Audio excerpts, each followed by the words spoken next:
the lamps and everything. All right, we are live. So this is exciting. Thank you everyone for joining. For those of you who are going to watch this live, going to watch the recording, I think this is really some good conversation, some very good discussion. We're also trying something new, so I'm broadcasting as well. So if you see me looking to my right, I'm also broadcasting this live on TikTok as well. Just for those of you who may be tuning in, I'm Imfan Akpan, professor. I am a professor of accounting at Methodist University in North Carolina. I'd like to go around and have my distinguished guests to introduce themselves. Go ahead, Rule, if you'd like to give your intro. You guys can catch me on Benzinga, on Gentlemen of Crypto. Black Room Investing. My channel is darkhorsewatcher.com, dark horse like a dark horse pick. And I'm happy to be here with these distinguished gentlemen today. Hey, everyone. This is Underdog Crypto on the Underdog Research Channel. I'm a digital forensic scientist, blockchain investigator, and all those other little acronyms behind your name that no one really cares about unless you're in it. I have my own channel, and I'm here with the gentlemen here with the Crypto Intelligence Committee, and we're going to talk about some things that I think you'll find important. So check us out. Yes, thank you, gentlemen. And I think this is very important. Earlier today, I was on TikTok and was doing a live, and that's what prompted me to want to do another live due to the engagement. But I think it's important to have these conversations, this discussion style, so everybody just jump in. And the topic of the discussion is the NeoNexus Metaverse. And I call it the failing. So the model, the failing of the model.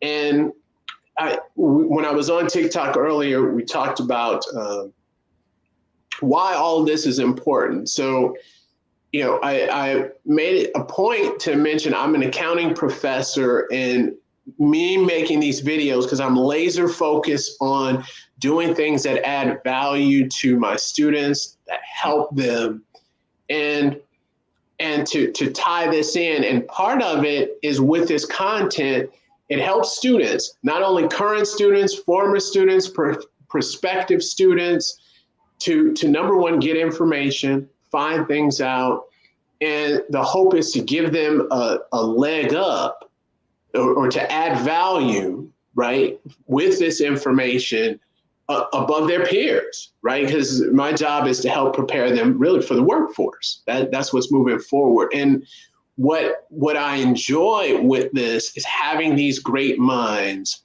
these experts in these different areas, right? So we've got Underdog who does the research, the crypto, fraud. We've got Rules, who's stock expert, right? He's a financial expert in that area. So tying this all together, the value I'm bringing in is,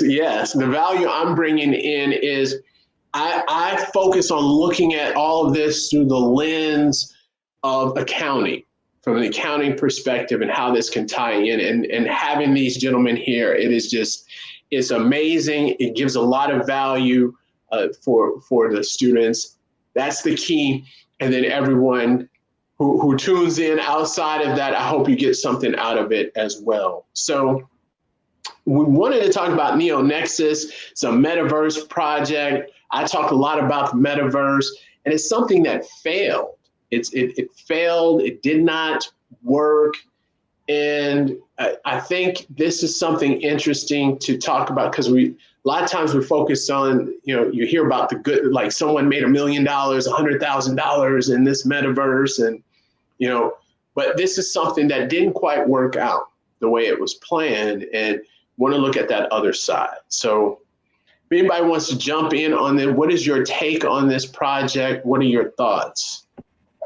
I guess I'll jump in.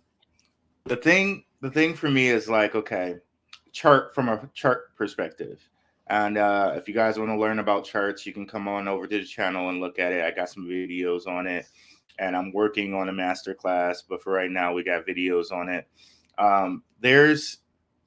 There were definitely signs chart-wise that you could have used and said, okay, a recession or a pullback of the market is coming. And if you listen to the reasons why they gave that they kind of bowed out, is that, oh, we didn't expect Solana to be down this much at this period of time. So one of the first things I would have done, even with that money, is to put it in stablecoin, because you never know. Like, take what you got right now, put it in stablecoin. Like, not right now, but when it was valued at, I believe the article I was reading said at the time they did the mints, it was valued at like $4 million. And I took out my calculator and I kind of calculated how much it would be right now if they had all the coins. Right now, it would only be like $1 million, a little over $1 million. So if they had just looked at the signs and read the signs, they could have avoided this, in my opinion. Professor, today when I talk, if I can, I brought little clips because we've talked about this before. If you're tuning in, this is not new to us. We're probably some of the only content creators you can find who will go talk about the things that people don't talk about, other than Win Moon, Win Lambo. So, Professor, you don't mind? I put a 1-minute clip here. If we could play that, I think it'll give some context to the conversation. Sure. Let me. I add it to stream. This GP managed to pull off a very slow rug pull nonetheless. Yeah, it's not. Is it playing on you? Coming through pretty bad on my side. You know what? Underdog, if you can give us the link, we could pull it up. It's playing through on my own as well. Hold on, let me. Wait a second. Hold on. Wait a minute. What were you saying, Underdog? I said it's playing through fine on this side on my phone as well. It might be just your connectivity, but I can speak to it. So that video that they started playing is one of these content creators who was actually telling you afterwards about this rug pull, $4 million for a project, NeoNexus. Now, just to give context, if you're just tuning in, because I didn't hear about this before Professor brought it to my attention, so I've researched it since then. NeoNexus is a project that promised a pay-to-earn game. That's a new avenue where people can play a game and they get crypto for playing that game. They created NFTs in the space, and you had an opportunity to buy in on these NFTs. Now, people invested money to get in on early NFTs, and then after so long, the company's CEO, if you will, Jack Shee, says, we don't have enough money to go forward with this project. Therefore, we're going to give it to the community, and community, hopefully you or someone else would take over this project. The problem is the people who put money into this investment are out of money. So that was the conversation. Now, the question is, was it a rug pull? Was it a scam? Or was this venture capitalism? Was it a bad investment that you didn't know about? Now, the narrative about this is that this was a slow rug pull. So that's one side of the story. And the second side of the story is this was a bad investment, that people, it wasn't a rug pull, that it was just absolutely, you invested your money in a FOMO and it just didn't come to a perpetuity. So that's the conversation. So I want to, speak on that so that if you don't know about NeoNexus, you understand a little bit what it's about. A game, NFT, people invested money, the company owners who were doxxed and everything else said we can't go forward with the project. So that's what we're talking about. So I'm going to play devil's advocate today. I think that we've talked about this in two ways.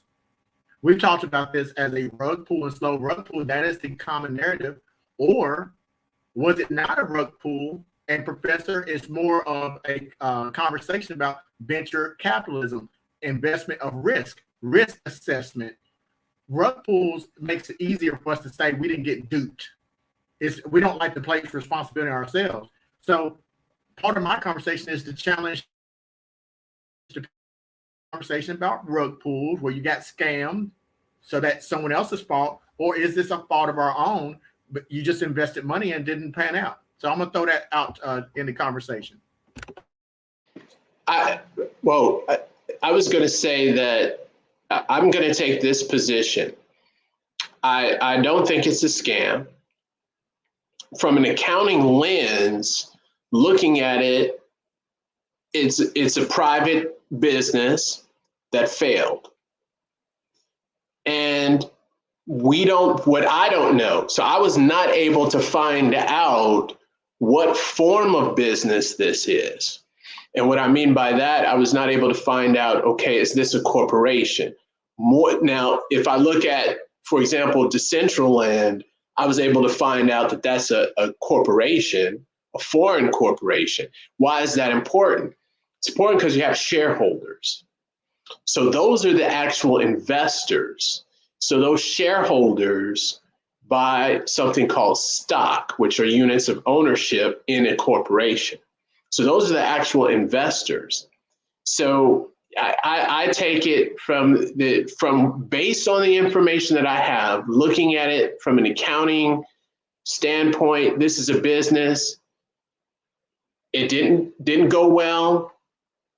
It was insolvent, couldn't keep going. So it shut down. And that's the risk. You know, you're working with private businesses, they can fail, they can die. So that's the point I was going to take.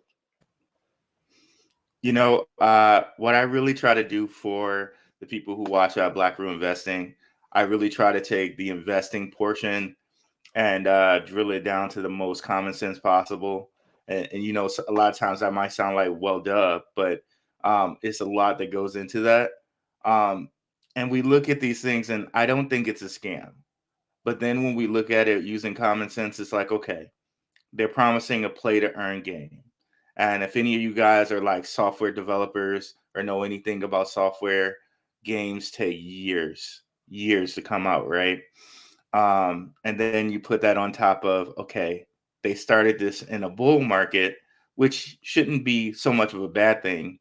But if they don't have anybody on board that's looking at funds and making sure to protect their initial investments, then, you know, there's a risk there.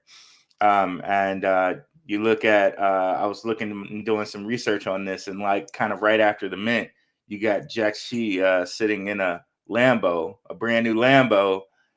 And it's like, like as an investor, you look at that and you're like, okay, he just went and popped bottles, you know what I mean? Like with our money. And it's like, okay, like what type of confidence that they're giving me in this project. And I know one project is still around, but I know one project, like kind of right after the mint, they threw a thing up on Discord where the owner is like skydiving. And I'm like, oh, you know what I mean? So it's like, it's really kind of hard to kind of look at that and say, okay, are they really committed to like really making this project go fully through to the end? And if they're out here skydiving right now, like, are they really trying to get, like, do they really know all the dots they need to connect to go to a finished full project? So, all right. So let's talk about it. All right. Let's debate a little bit the Black Root. All right. Let's talk about it from this standpoint. We saw the guy in a Lamborghini. We saw, like you said, you saw another project where the guy was parachuting, like you said, skydiving. Right now, this is me putting you on the spot on purpose. You know, I'm trying to get us to fight today. I came seeking violence. All right. So right now, I know everyone uses bathroom toiletries, whether it's Charmin or whatever you utilize. Tell me right now, what's the last financial report you read about that company? Something used every day. Zippo. And now I'm saying this for a purpose, and I was trying to be funny, but the reality is, every day there's businesses that we think about what they could do, and that's a theory. And there's businesses that we use every day, but we have no idea what they're doing with our money. Now, the misconception, and this is my personal opinion, the misconception is that we believe that they have a fiduciary responsibility to us, and that if we suffer a loss, that they will too. When has a business CEO ever cared about us and just outwardly shown it? We're not used to that. The rich stay rich because they do whatever's in their best interest. I've never had someone who's wealthy file their taxes and say, hey, underdog, here's $1 million because I did well this year. So I'm thinking about this from this perspective with this project. I feel like we're a lot of venture capitalists in crypto because crypto makes it unique from stock. Like crypto separates it because we're talking about blockchain technology. Now, the question where it murkies the water a little bit, though, is, are we being influenced, misled, and there's some ethics that are happening here? Or is this business as usual? Are we taking our $100, putting it into the theory of blockchain, which is literally a cryptographic hash, and we're saying, if I apply this blockchain to this particular part of industry, I think it's going to make a lot of money, such as a play to earn game. And then it doesn't. They didn't raise enough money. Like those type of problems to me is normal in business. A lot of businesses try to start. Small businesses that's not new. Small businesses go out of business every day. And even though $4 million seems like a lot of money, 20 people were on that team. If you do the math, it's really not that much money. And it's just the problem is when it's your money. That's the problem when it's your own money. So I'm going to get back to the narrative. Is this a rug pull, though, Black Roo, or Professor, or is it just bad investments? You know what, brother? Go ahead. Go ahead, Professor. I throw this in there. I think and you made some great points. I think to the question is, what is an investment? Were these transactions? Because I checked on this. There was about I think 4,000 NFT property sales.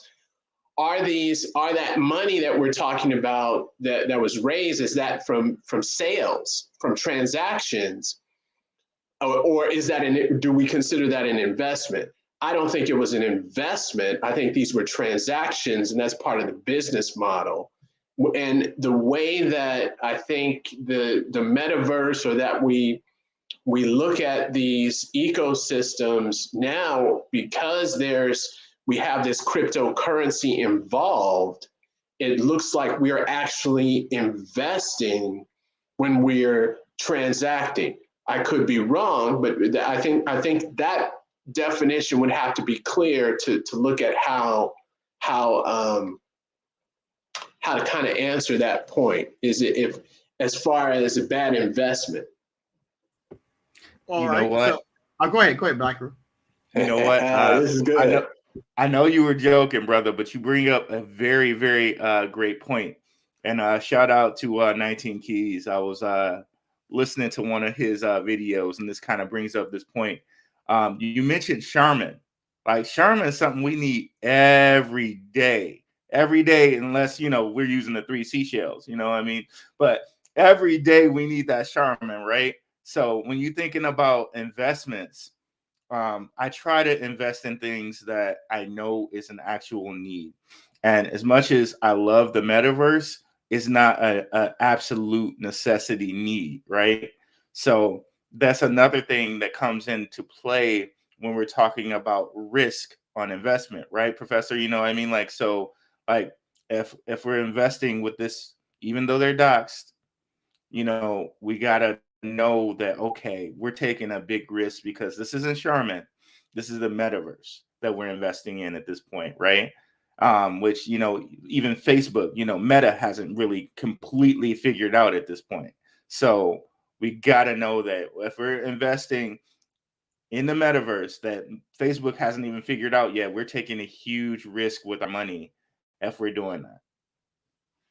Well, Black Roo, Professor, I like to go to a Bible. The professor himself said, and in a recent Crypto Intelligence Committee conversation, he brought up Facebook and the metaverse and how they already filed and took a loss. In fact, I think with billions or millions that the Meta had took a loss. And Professor, you had spoke to that, and you had shown the receipts of how they had filed with the federal government saying that they had lost in the metaverse.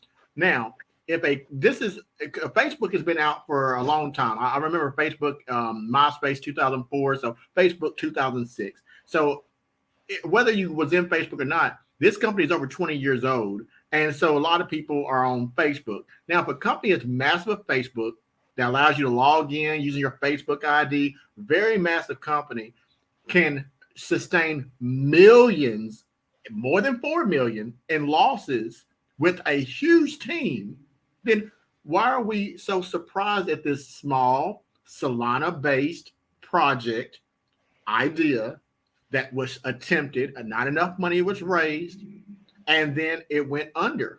In fact, and then we say, well, rug pull. Well, here's the problem with this. We look at the Jack Ski, and I'm not going to take up for him. I'm just going to say the reality is this is the meaning of research. We look at Jack Ski. That's his last name, Ski, right? Black Crew. I think That's right. Ski. Yeah.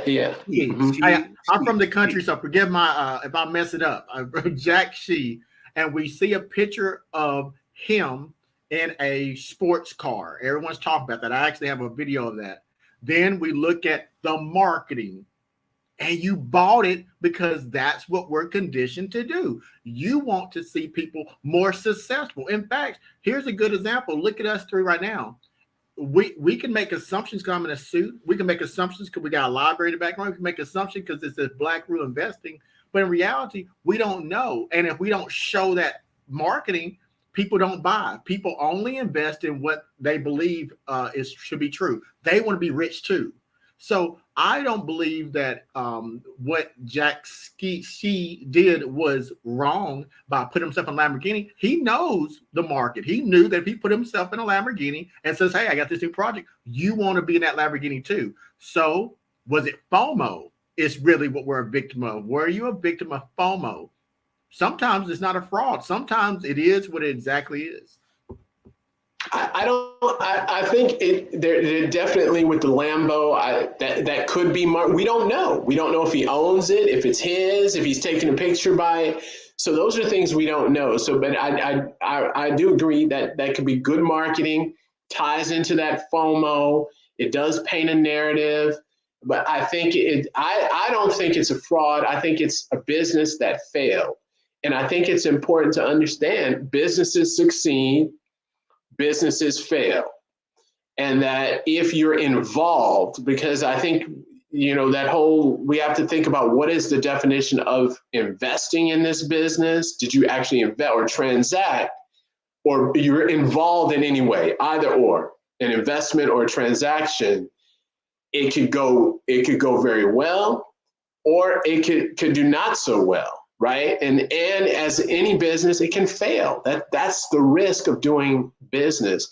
There's more risk, I would say, in a private business, because their information isn't disclosed. There's not that regulation. There's not some form of transparency where, just like you mentioned with Meta, I was able to pull up their 10K, look at their information, look at what their discussion on the Metaverse, how much money they lost. So you're able to have some level of transparency. So that was a good point.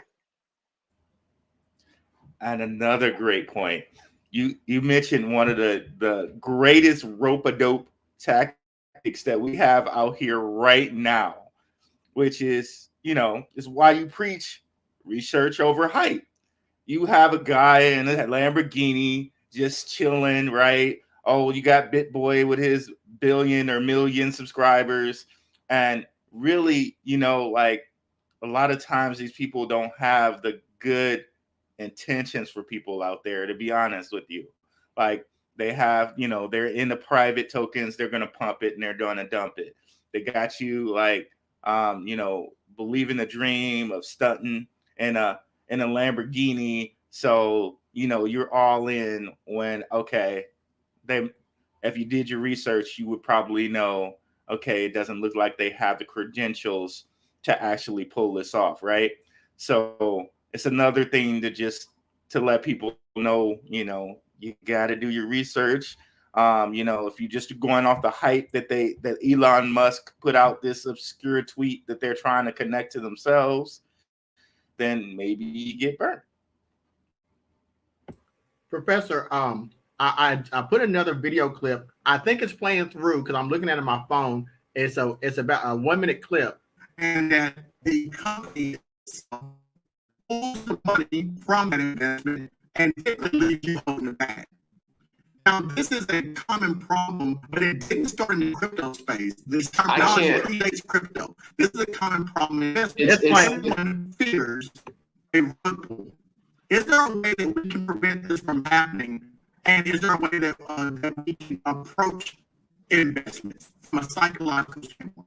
I think oftentimes human behavior influences the ways in which we are susceptible to scams and rug pulls, right? That we dismiss information that might dispute or maybe not in alignment with what we would like to see. For example, if there's a project that we are interested in and there's a lot of hype around the project, instead of actively looking for information that counterbalances what we believe might be true, we often only look at information that confirms what we believe we already know. And this leaves us vulnerable to confirmation bias. It leaves us vulnerable to being taken advantage of, right? Because we're only looking at the aspect that we want to believe, right?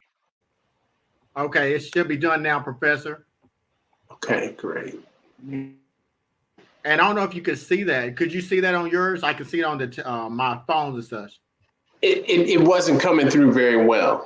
Okay. It shows clear here, and so I'm gonna assume that it went through. So that was our last conversation with Dr. Robinson, yourself, and Black Room Investing. And Dr. Robinson was talking about the FOMO piece, and that a lot of times that FOMO puts us as investors in a position to get rug pulled and put us in a position to also not think through our investments and put our money on things. And we don't have anything to counterbalance that. So that's why conversations such as this is so important. What are the viewers going to leave with today as they listen to the Professor, Black Rue, Underdog Crypto? What are the viewers leaving with? And this is one of the things I think we should leave with. What could happen here is maybe this is a rug pull, slow rug pull with this project, NeoNexus. Or maybe it was FOMO and a business that failed.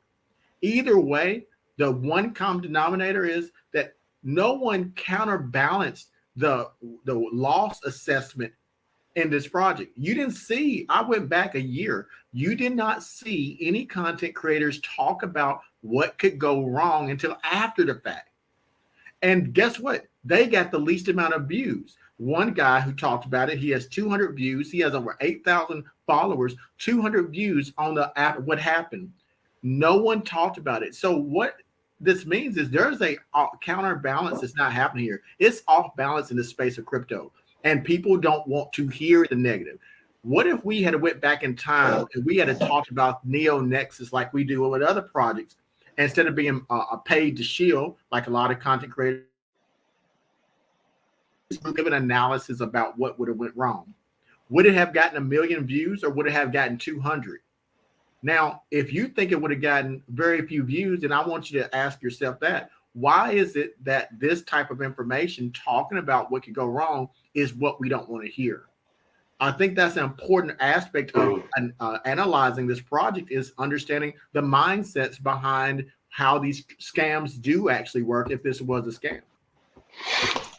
I think that's an important point, and I think it starts, and you talk a lot about the research, and it ends in that research and finding the information for yourself. And I think it also, Phantom B said facts. That was good, and it starts with asking the question: what happens if this company fails, right? And I think it's good to be optimistic, but on the other end, you got to ask a question. And this is a question that I talked to a colleague of mine, another accounting professor, when we were talking about these models like this of the metaverse.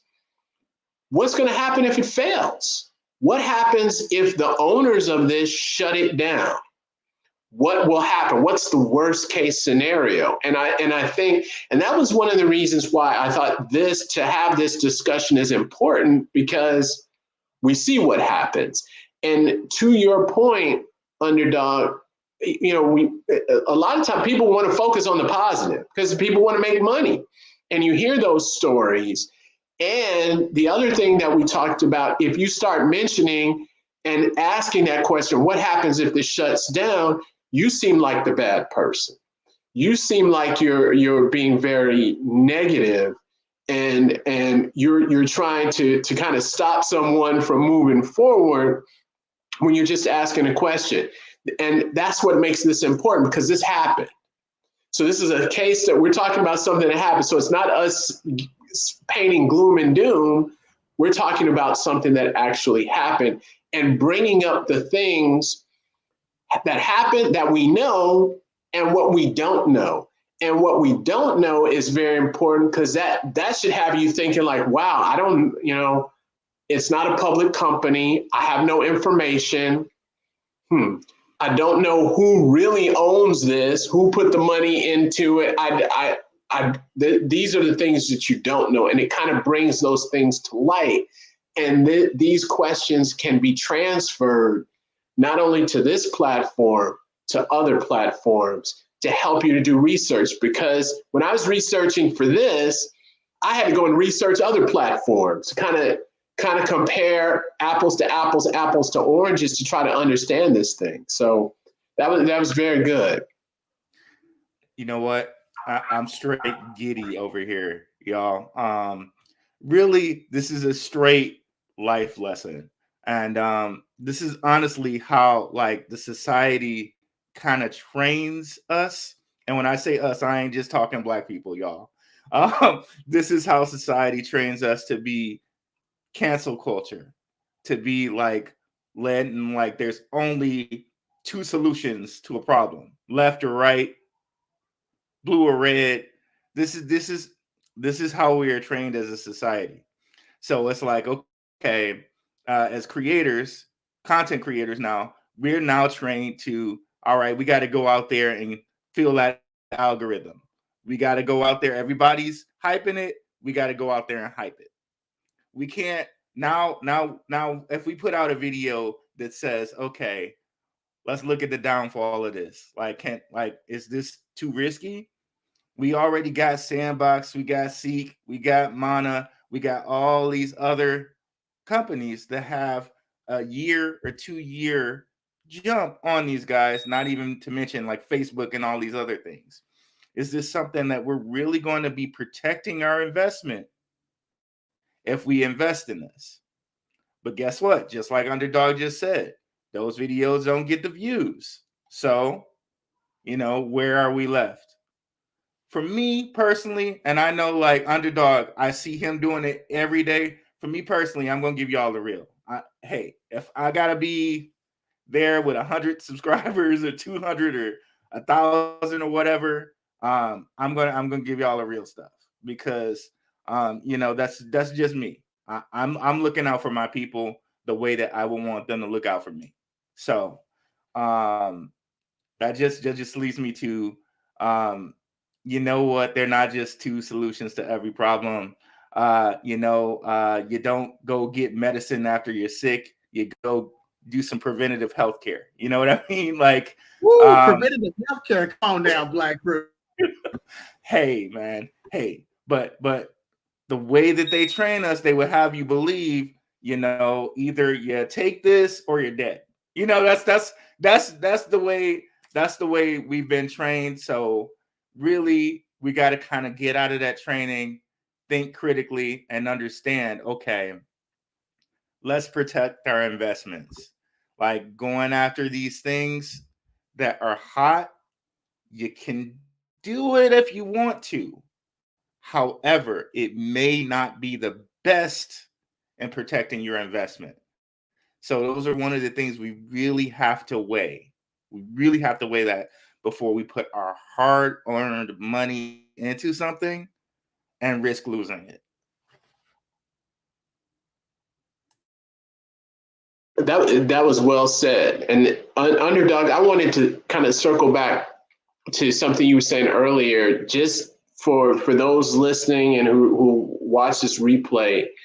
Can you break down, because you mentioned a rug pull, and this has, I've read the same thing, it's been called a slow rug pull. Can you break that down, what they are and what the difference is? Oh, no problem. So a rug pull in general, regardless of the investment, is a terminology that discusses when you as an investor have placed money, or in crypto in this case, into a company to have a perceived amount of something that's happening, a benefit in the future. So whether that is they're going to build a building, or whether that's going to be it's going to make the next hologram, you've invested your money into this project because you have a perception that you'll get something back. Now, with that rug pull, the company pulls the money, that's liquidity, the money that you've invested from the project, either immediately after they get it so much, which no one knows the number, or a slow rug pull is they slowly take money from it, so much so that you can see the downward spiral of the company, but not enough that it makes you afraid until there's no more money. So under these scenarios, the whole point is your money is taken and the perception of benefit doesn't happen. You actually lose your money. Now, in this case, with the slow rug pull perception, because we don't know that, so we can't make a definitive statement, the perception of what we're seeing is that this company had a project, and this is the NeoNexus project. They said, we're going to make this metaverse world. There's the concept. Think about that, folks, the concept. They said, we're going to create these NFTs, and they actually gave you NFTs for land, for this world. You put your money to buy the land, but then they said, you know what? We don't have enough money to finish this world, so therefore we're going to push it off to someone else. So you lost money because now there's nothing that's going to get back for your benefit. So that's in short, in my version of short, what a rug pull is. That was good. Black Roo, can you speak to, you're an investing guru, so how would you break this down under the lens of stock investing? How would you view this, or how because we the rug pull, we're tying these in it's in layman's terms. Basically, and I just try to do it in investing, just general investing terms. This is it. Any undervalued asset is a great thing as long as you sell it for higher. And basically, with all of these NFT things, the moment that you buy it, it's in high demand. So if you go in and this is not financial advice, but if you go in thinking, okay, I'm going to buy it and I'm going to sell it, then maybe that's something that you can do.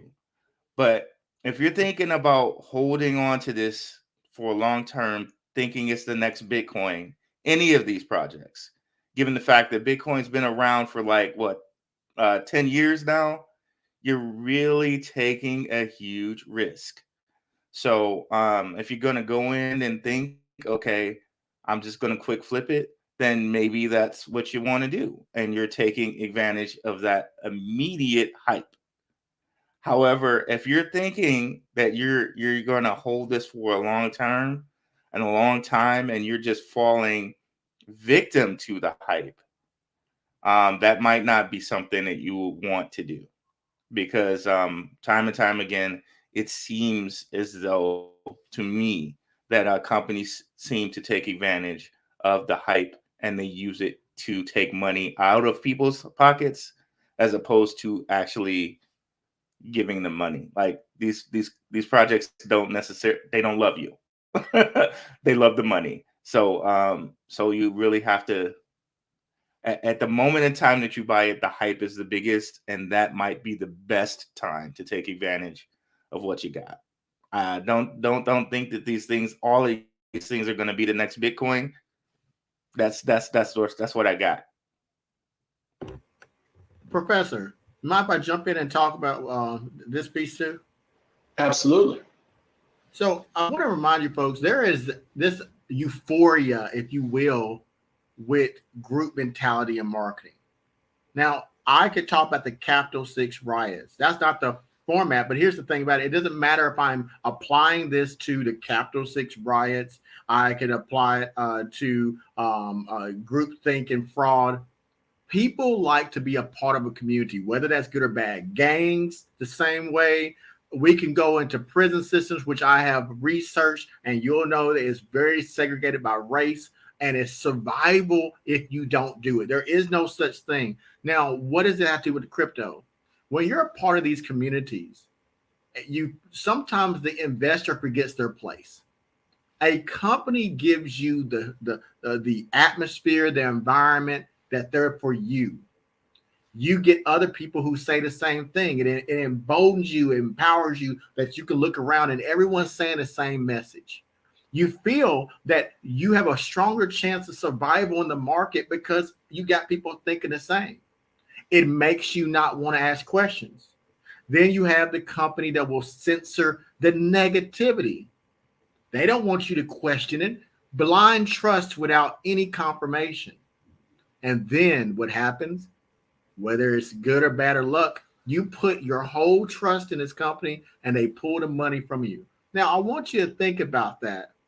There's that misconception is the same misconception of stranger danger back in the 80s. If you're as old as me, they showed you a picture of this man with a grizzly beard and a long trench coat by the white van, and they has a candy, and you stay away from stranger danger. What they didn't tell you, that kids were getting taken left and right from the babysitter, the well-dressed man. You didn't know who the stranger danger was because you perceived that you could know when you're looking at the enemy or the wolf. Fraud works like this very simply. You're not going to know what they look like. They're going to blend in. They're going to say the things you want to hear in order for you to give up trust. And once you give up trust, that makes you apt to be a mark. You're a mark. And I hate to say it, but you're a mark if you refuse to listen to any opinion other than your own. Unfortunately, in the world that we live in today, for the past few years, people's opinions are so diversely polarized. There is no middle ground. In fact, we attack the teachers, the educators. We attack every single person who gives you a perspective other than your own. We also have to be so respectful of everyone else's opinions that now science in itself is gone, and that's under attack. We can't agree on anything. When you put your money invested in the same mentality, you are in danger. I can tell you that most of these scams and frauds, you're not going to see them coming. But what you should do, and I actually encourage us as a group, I would like to take a poll on the professor and whoever's watching this. What if Black Rule Investing, Professor Infant Akpan, Underdog Crypto created a show that we continue to do called the Fudders Assessment, Fear, Uncertainty, and Doubt, where we look at the most top project that everyone's looking at. Instead of giving you the hype, we break it down and tear it apart, because anything worth keeping is worth scrutiny. If you can't scrutinize it, then I would be wary of it. We don't tell you anything, quote, positive. We go after the projects and break it down, making you ask questions, forcing you to look at the other side. Now, if we did something like that, would you watch it? That's going to be the question. So as we look at this project, the lessons that we should learn from this is this. There is some things that are scams and some things that are not. But the common denominator, whether it was a scam or not, is to entice you, to trick you, and to get your buy-in willingly. But if I had a knife in my hand and I say, if you come over here, I'm going to get you, you would probably avoid me.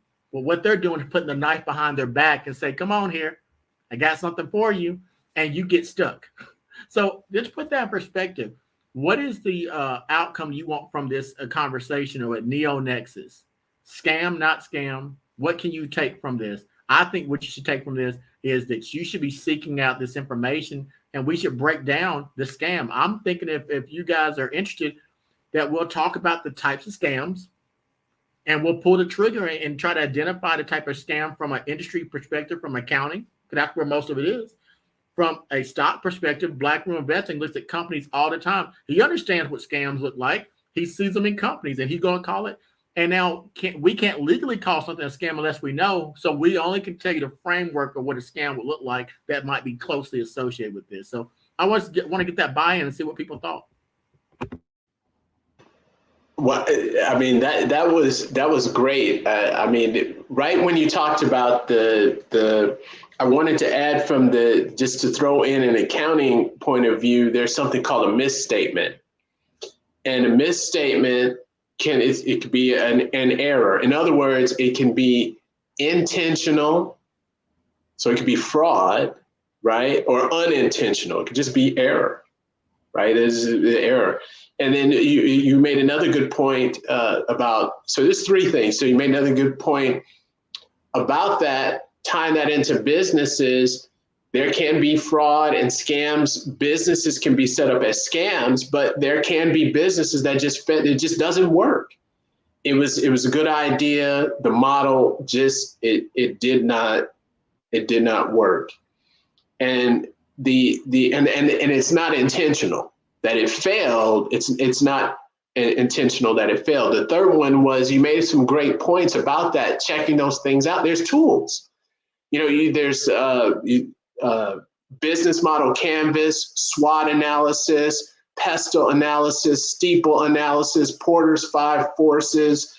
So all of these things, these models or formulas that are designed to kind of look at either an idea. So we talk about white paper, you look at the idea, you can look at what are the strengths, weaknesses, opportunities, threats to it, and analyze it from all areas, or look at an existing business and do one of these existing analysis, on it, Porter's 5 forces, and look at all of the areas impacting the business and what could cause it to fail. So that's a good point. That's something to look at. Black Room. I think that would be a very interesting show. Case in point, Terra Luna, right? Top 10 crypto, who thought that was going to fail, right? You had hedge funds in there, but they were still breadcrumbs. There were still things that were questionable that could have been pointed out, that actually did get pointed out on a couple shows like Gentlemen of Crypto. I pointed it out. There's a whole bunch of things that could have been and were pointed out, but now, Underdog, with that show, the people have a daily resource they can come to and know that, hey, all the blemishes, as far as these guys know, are going to be pointed out here. They have an actual resource that they can count on and know, okay, these are the threats and blemishes that these guys think, and they can, I guess, curb or ramp up their own research by checking us out. I wanted to just add this I thought about that. I don't know if you heard of Ray Dalio. Ray Dalio is famous investor. I was listening to him. He has a new book, but I was listening to him talk about. They asked him about how he puts his strategy together. He hires people to go against his whole thoughts, his whole strategy. And then he has a formula that he's wrong a certain amount of time and he can be right a certain amount of time, but he wants to hear opposite opinions and to kind of eat through what he's, where he's going to see if really he's on the right path or if he's on the wrong path. Right. Or so I think that is very important. And that's something I was just throwing that in there. I thought about that really quick. Go ahead. Professor and Black Root, I think I'm gonna start off. I'm gonna pull that trigger and start doing a FUD channel. And you know what? People like negativity just as much as they like positive. But the reality is, I'm not gonna label it as negativity. The reality is, if you hear something that is negative that can save you bucks in your pocket, you should say thank you. That's what you should say, because that could help you out. So let's stop looking at it and polarize it. It's negative. No, you want to hear the bad. But I'm gonna quote what the professor said. I'm a zombie sci-fi watching guy, and conversation, and they in that movie, this man went to this place and he says there was this big walls that they had built, and the actor's like, how did you know the zombie apocalypse was going to happen? And he says, in the 50s they told us the Nazis were going to come and we didn't listen, and you know what happened then. He says, so we came out with a system called a 10th man, and it's a panel of people that no matter what the situation is, no matter how good it seemed, the 10th man would always say no, and we would go with it to learn from the lessons of our past mistakes. We're going to be the 10th man to crypto. We're going to look at these projects, and every time I hear something hyped, if it's the number one token, I'm going to go looking for whatever it is. I'm going to go search where is it owned, what companies and what regulations on it. For example, there's a project looking right now, the Not Safe for Work project. I saw there in Malta. I found that they, with research, I found there in the British Virgin Islands. I found that those are two of the most places of most fraud occurs through money laundering and drug trafficking. The person over that country, the top government official, was arrested in Miami for drug smuggling and taking $700,000. Now, why is that important? People don't like it. People don't like I'm talking about it, but why is it important? Why would a company continue to put their company in a state, but put their money offshore and in the places that the United States, UK, and other government agency has the most highest embezzlement of funds? And we put our money into it? Oh, they need to know that. They need to know that. So I think it's important just to have those questions. If we look that up, and I gave it to Professor. Hey, Professor, here's $1 million being sent to this account over in the Cayman Islands. How, in your experience, how many companies use that as a tax shelter? And a professor can say, well, from my experience from accounting, maybe you get 10,000 companies. Well, Professor, how many use it normally from money laundering, from any reports that the federal government issues? If he gives you that information, facts speak. And we should take that as we assess whether we put our money in that, because I don't want to be broke poor like that.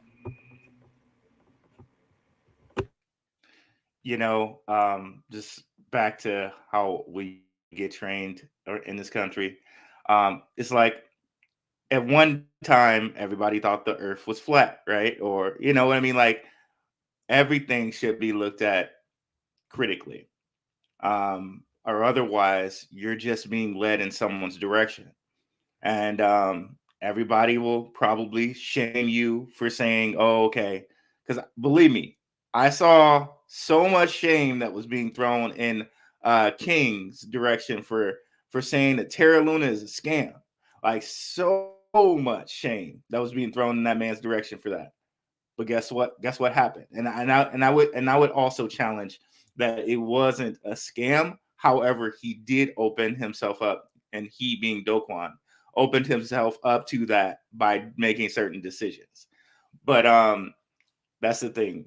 We all really need to think critically, or otherwise we're going to be led in someone else's direction.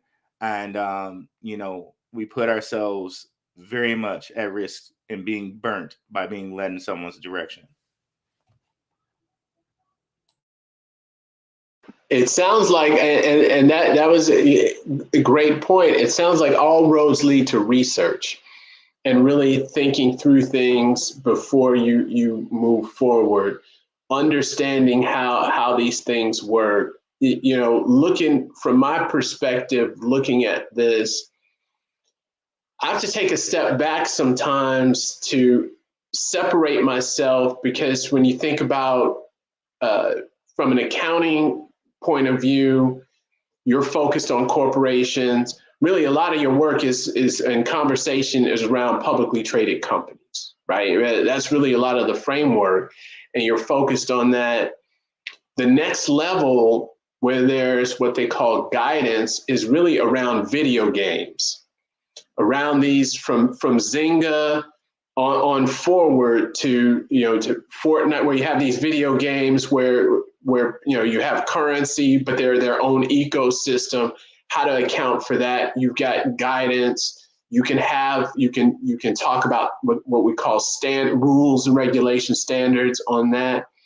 But you really have to kind of unlearn what you've learned. I think I'm quoting Yoda from Star Wars. You have to unlearn what you learned and then look at it from a different lens to really and then approach it and then research it. And then you got to think about, okay, what can go right and what can go wrong. And then the other thing I think a big takeaway is this stuff is moving so fast. Things are, changing, and things are just really morphing in different ways. And you really have to stay on top of the information and put in sweat equity into learning what is going on. And there's sweat equity. And I think in Black Room, you made a point, we're conditioned for a certain way. And a lot of times, and it's easy for us to only think about, so-and-so made $100,000 when they bought this, and so-and-so made that. Oh, I'm listening to so-and-so. They're throwing, what do they call it? Shade. They're throwing shade, or they're jealous, or they don't want. But it's really getting you to ask questions. So I think that is a great point, and ties in. Professor said sweat equity. I'm stealing the quote. He didn't trademark it. I'm stealing it. You're gonna say Underdog Research, sweat equity. Professor Blackbird, you'll get this too. That was a good quote. Sweat equity. Crypto is made by sweat equity. We know this is to be true because crypto in itself, Bitcoin, started off as proof of work. Computations that were so difficult to do that it would get mined. That mining gave you a fee. Whoever mined it first got a portion of that fee, therefore giving it intrinsic value. We learned through Bitcoin that it was a way for people to use an economy of decentralization, sweat equity, and those processors. Well, research is the same thing, sweat equity. When we have these videos like this, I don't know if people really grasp it. So if you're on his live stream on TikTok, on Black Room Investing, let's talk about the sweat equity. I get paid very well to do what I do. And the professor, Black Room Investing, these are industry professionals. Now, I can't do what the professor does unless I stop what I'm doing, go back to school, and spend over 20 years of my life trying to learn what he does. He's probably forgotten more than I even know. Black Room Investing, software engineer who's also in crypto and stock. I would have to stop what I'm doing to go back. And I think probably what I do as a digital forensic scientist and blockchain investigator. Now, you got three gentlemen in here, experts in their fields. What do we get out of it? It takes a lot of time to do sweat equity and research. And you got to take advantage of it. If you're not taking advantage of this work, then let me tell you what it costs you. That's why I don't like free a lot of times. If you go to see me and you go and have me work on a case, it costs you thousands of dollars for me to show up to court. If I was to do an examination, go look up digital forensic scientists on your computer to recover something you lost, pay me my 10 grand. If you professor, go to a certified public accounting, go to a software engineer, go to an investor. You pay a Black Room Investing, how much you pay a stock trader who has the fiduciary responsibility to you, and how much do you pay a CPA? Now, what's my point? This information combined gives you an opportunity, a rare opportunity to get something of value that you can apply. And if you apply it correctly, we can't save you from it because none of us have a fiduciary responsibility to you. But what we can do is put you in a position that you can win, where you can avoid some of these circumstances.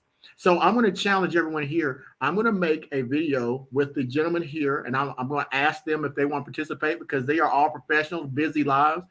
We're going to pick a top cryptocurrency project, and we're going to eat it up on purpose. Sweat equity. We're going to look at it we're going to do a 3-part series if they agree. We'll look at it from an accounting standpoint. I'm probably going to be quiet during that time frame and stay in my zone. We'll look at it from a company standpoint. We're going to try to get a project that goes into industry. I'm going to stay quiet again because Black Rule Investing, that's his jam. And then we're going to look at it from a forensic standpoint. I'm an investigator, folks. I investigate. I don't do this. I don't play this. I do this. And so we're going to look at where the money's held, what scams could be associated with that. And we're going to let you make a decision. And depending on you, we'll do this on TikTok and get your interaction so you guys can be involved with our investigation and talk about what you're learning, what you're afraid of, and we'll start making content off of that. And please go to Black Rule Investing on TikTok. Black Rule, we don't mind giving to him at the end of it because me and the professor, we got our 1,000. We need to get him to 1,000 on TikTok so he can be interactive on TikTok too. But I just want to, let's do that, gentlemen. Let's challenge the audience to get sweat equity and do their part too. I'm up for that. I'm definitely up for that. Let me look. I don't use my TikTok so often, but I'll have to look at it and grab the name for you guys. I'm definitely up for that, and I think it's important. And before, I know we're over time. Before I go, I thought about I think it's David Goggins. I don't know if anyone's familiar. David Goggins. He went to Ranger School and he became a Navy SEAL, and he's in these ultra marathons. And I heard the story on how he became got into motivational speaking. Oh, crap. Sorry. Was that how he got inspired? He ran this marathon, this ultra marathon, and the way I understand it, he finished the marathon. He had, I think, he was bleeding. He injured himself. I'll just say he injured himself and kept going and finished this, ultra long marathon. Another guy who was a billionaire saw this story and said, you know what? I got to figure this out. I got to meet this guy and figure out whatever it is he did to have that fortitude. What does he have some secret knowledge? Is there something he do for him to be able to, he was injured. He went through this ultra marathon and finished. I got to figure this out because me figuring this out is going to help me make more money. So that was the gist of it was I got to meet this guy, talk to him, and figure out what it is this guy, whatever he's got to do this. I need to know it. I need the knowledge, right? And the Underdog was talking about the sweat equity.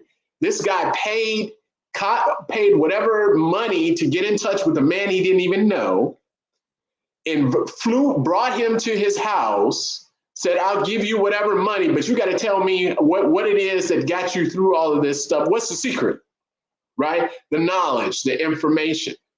So these things are important. It's value. And I think understanding, so from my point of view, as I said in the beginning, well, I said it on TikTok, I said it here, me giving that why and why having these conversations, I'm laser focused on helping students, prospective, current, past, give them the advantage. Just like that guy paid that money for David Goggins to come to figure out the secret sauce. These conversations, they're leading to the secret sauce. And the secret sauce are the questions, right? The secret sauce is understanding and to get you to think about things, because from my point of view, I understand that if you're an account in a firm, you got to add value. You know, that manager is going to ask you, hey, what do you think about this? Like Black Rule was talking about an asset and this. What do you think about this? Well, we should start thinking about these questions. We should think about this. And even if they may be a go on investing in whatever it is, crypto, whatever, You come with the question, we need to think about the flip side. Those questions could potentially, and a manager in the business, the guy will be happy because you could potentially help them from losing money, right? Because not losing money is still making money. You get to keep the money, right? Say it again for the people in the back, Professor. Say that again. Losing money. Say that again. Not losing money is the same thing. You're keeping your money. You're making money because you're holding on to it. You would have, they call it deploying cap. You would have spent that money and you could have potentially lost it. Now you've got it. So asking these questions, doing these things, this information, it's valuable, right? So I think that's very important. We're over time. I want to respect everybody's time. Gentlemen, if we can go around Underdog and then Black Brew, how can they get in touch with you if they want to connect? I got it. Before I leave out, I got to say this to you, Professor. Professor's a humble man, and Black Brew investing is too, but I got to say this for the people who watch Professor. Listen, folks, I've been working in the industry for a very long time. The Professor is being innovative. He could have stayed in the realm of only talking about publicly traded companies. He's probably one of the first that you'll see in the space of decentralized finance. He's talking about DeFi, Metaverse, the zeros and ones and how it works. You want to learn from someone who innovates. Look, what they teach you in school versus practical application are two different things. For the professor to sit here to bring this together, to give you this perspective, that's what employers want. If you want to stay at the top of your game, I'm telling you, don't come with the same classes that everyone else came with. You better innovate. You better innovate. You better understand how it works, because if you get hired by the government, they're going to want to know how to do a crypto investigation. President Biden just asked every federal government over the next 6 months to evaluate blockchain and how it can be used. And if you're going to be in this space, you're going to be in a space by force, or you're going to be in a space because you voluntarily do it. So thank you, Professor, for what you're doing. Your students, they need to be watching this because it's important. Now, for me, what you asked, I'm Underdog Crypto. You can find me on all platforms at Underdog Crypto or Underdog Crypto 1. There are some fraudulent Underdog Cryptos out there, but I'm the only one that looks like me. So but you can find me there. Also, I'm a digital forensic scientist, blockchain investigator. Thank you very much for allowing me to be on your platform today, Professor. And yes, I'm Black Brew Investing. You can catch me on my channel, darkhorsewatcher.com. Leads directly to my channel. And you can catch me every Monday, 7 p.m. Eastern Standard Time on the Benzinga YouTube channel. They're one of the biggest providers of stock news to people like TD Ameritrade, Webull, amongst others. And you can catch me on a Gentleman of Crypto actually tonight at 6 p.m. Pacific Standard Time, which is 9 p.m. Eastern Time. We're going to be talking about crypto through the lens of stocks. So we're going to be talking about like all stocks that are kind of related to crypto, because there's a big advantage that we can take right there since they're so low. And just this little thing, what the professor mentioned about protecting your initial investment, that's literally the first and like most important thing you can do in investing. You have to protect your initial investment. Awesome. Thank you, everyone. Like I said, this has been an amazing meeting of the minds. I mean, and I've got the heavy hitters here. And make sure to follow them, subscribe, and tell some of your friends, tell other people about this, and take a look. And again, look into learning as much as you possibly can. It's very important. Thank you, and I'll see you again.